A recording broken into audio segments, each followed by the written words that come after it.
So the example that we're going over is the discus thrower.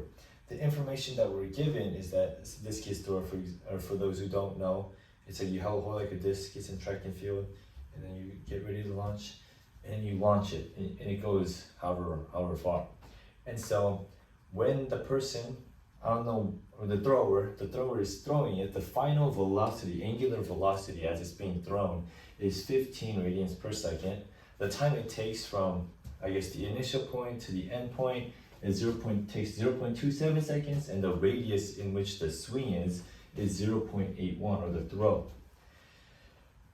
And so I guess it's kind of just example, something like that, where this is the initial point.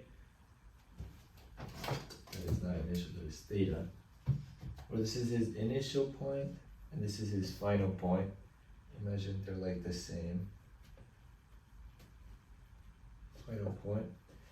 And so the radius of his arm, let's say 0.81 meters, the time it takes to go from this initial point to the final point takes about 0.27 seconds, and the final angular velocity as it's leaving his hand is 15 radians per second.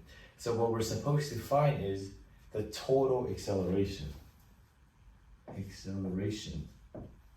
as the disc is being thrown. And so using angular velocity, angular acceleration, we're able to find what the total acceleration is. We're given the formula, acceleration equals square root of centripetal acceleration plus the tangential acceleration.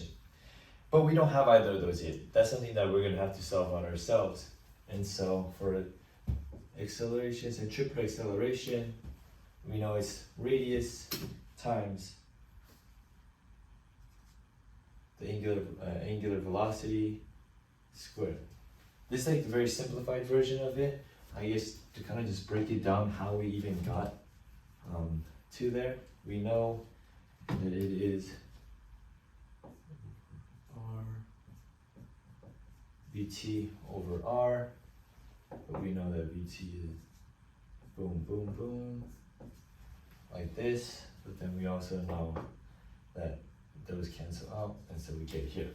And so that's just the simplified version of it, but I guess we'll just work from here now, where we know that the radius is 0.81 meters. We know that the angular final velocity is 15 meters or radians per second, and so that gives us a value of 182 meters per second squared for our centripetal acceleration.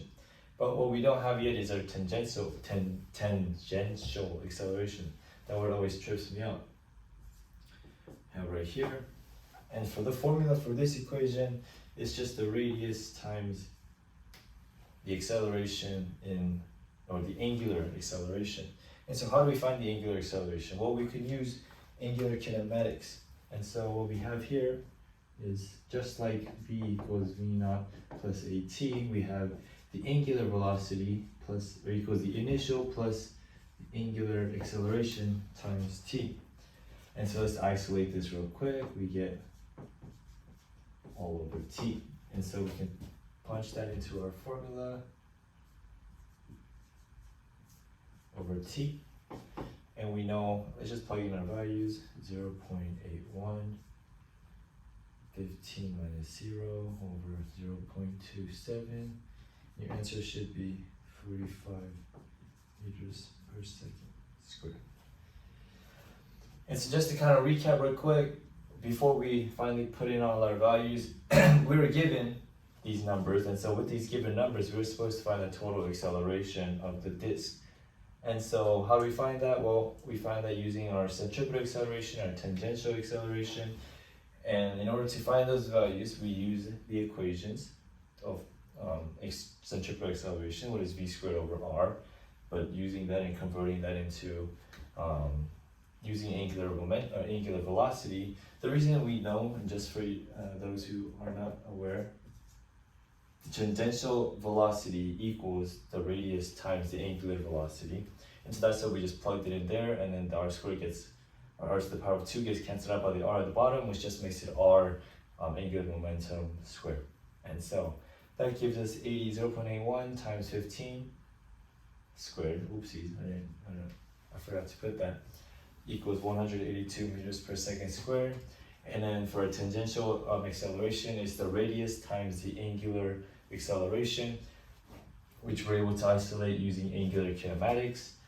Just super easy, plugging in the values, and then we ended up getting A equals 182 squared plus 45 squared equals 187 meters per second squared.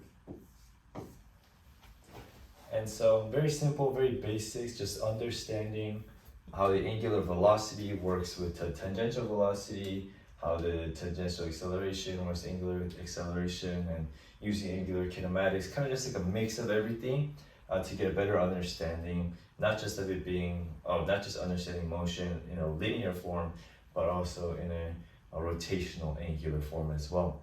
And so a relatively pretty simple problem and an example, but nonetheless still something that's very important to really just build up the foundation and basics. And so that's all I have for you guys today.